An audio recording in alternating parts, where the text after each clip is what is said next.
Bom dia. É, Primeiro queria agradecer por vocês terem dado a opinião de vocês sobre a nossa letiva. Também acho que dessa forma ficará melhor, porque quando eu fui fazer a correção, né, gravar a correção, eu vi que sem a presença de vocês, vocês iam ter mais dificuldade, né, porque quando a gente está em sala de aula é uma outra coisa. Vocês ficam tirando dúvidas. Quando a gente tem um contato, né, vocês ficam tirando dúvidas. E aí, da forma como eu tava só colocando, ficava mais difícil. Então, mas aí eram vocês que teriam que dizer isso, né? Também. Então, obrigado por terem votado.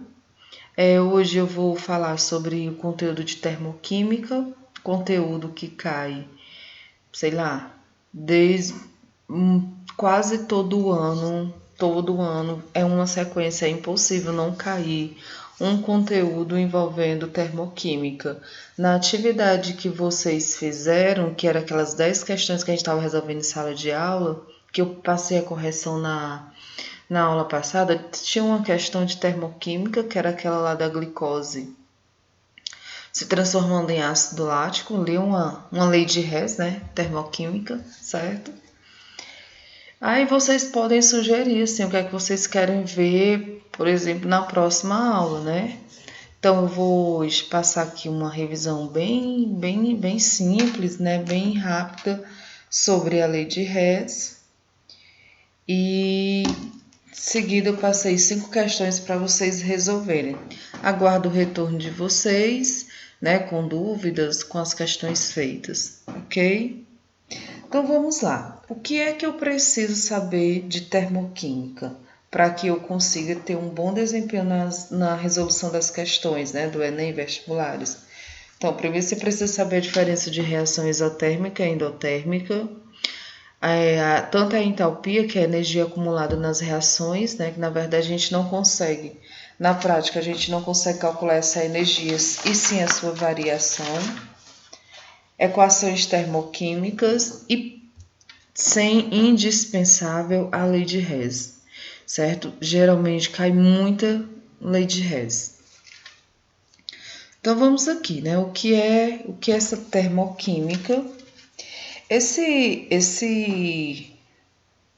Vamos dizer assim, esse conceito, né, de termoquímica, esse estudo, ele foi desenvolvido lá durante a Revolução Industrial, quando o homem precisou, né, desenvolver as relações entre calor e trabalho e combustíveis em motores a vapores, certo? E aí, dentro da química, a gente utiliza o termo termodinâmica.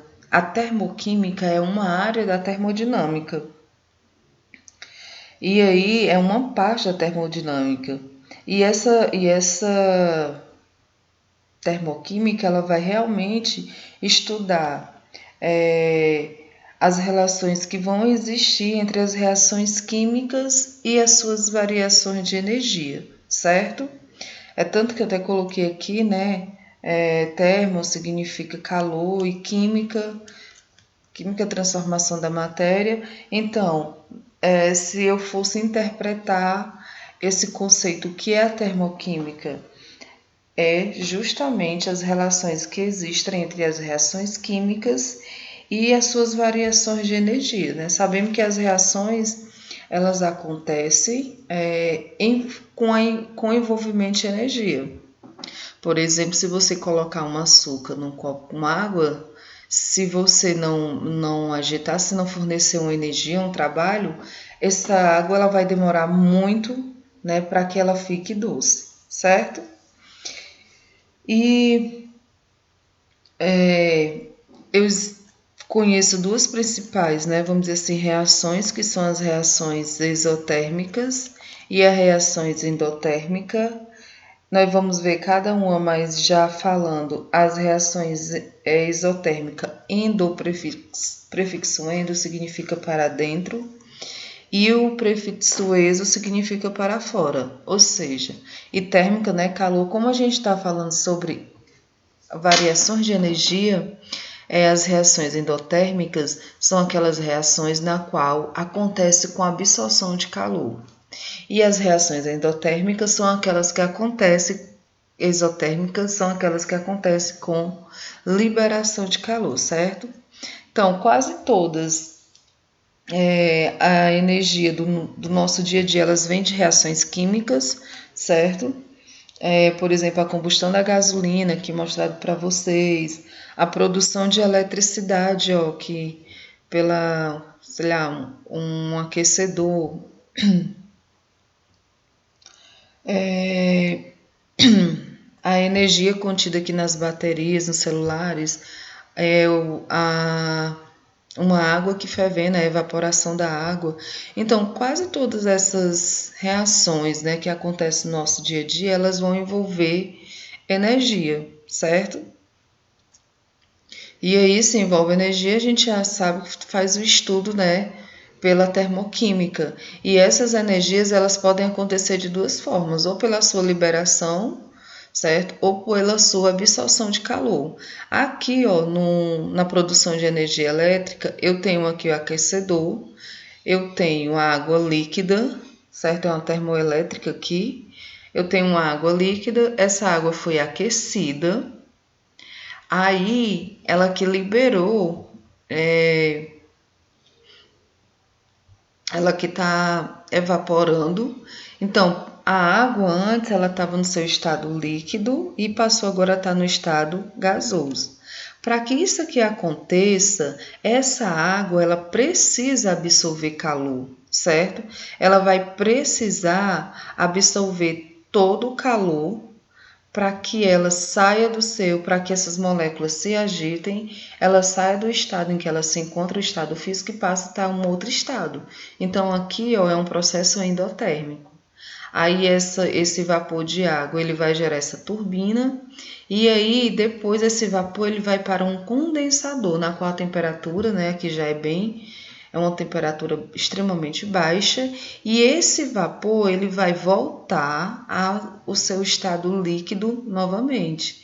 Então, para que isso aqui aconteça, ela vai precisar liberar a energia que existe, né? Vamos dizer, na água no seu estado físico, que no caso é o vapor. Então, para ela voltar a ser líquido novamente, que é um estado de menor energia comparado com o vapor, ela vai precisar liberar essa energia.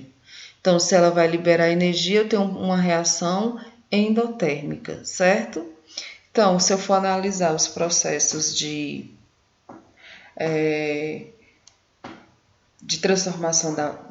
transformação física, né, do estado da matéria, como sólido, líquido e gasoso, né, a fusão do sólido para o líquido, a ebulição do líquido para o gasoso. Nessa ordem eu tenho todo esse processo, são reações endotérmicas, para que, falando da água, pegando a água como exemplo, para que a água no estado sólido fique no seu estado líquido, ela vai precisar absorver energia para que ela saia daquele estado de menor energia e fique no estado, né, de maior energia, que no caso, vamos dizer assim, a água no seu estado líquido, no seu estado gasoso, ela tem uma baixa energia.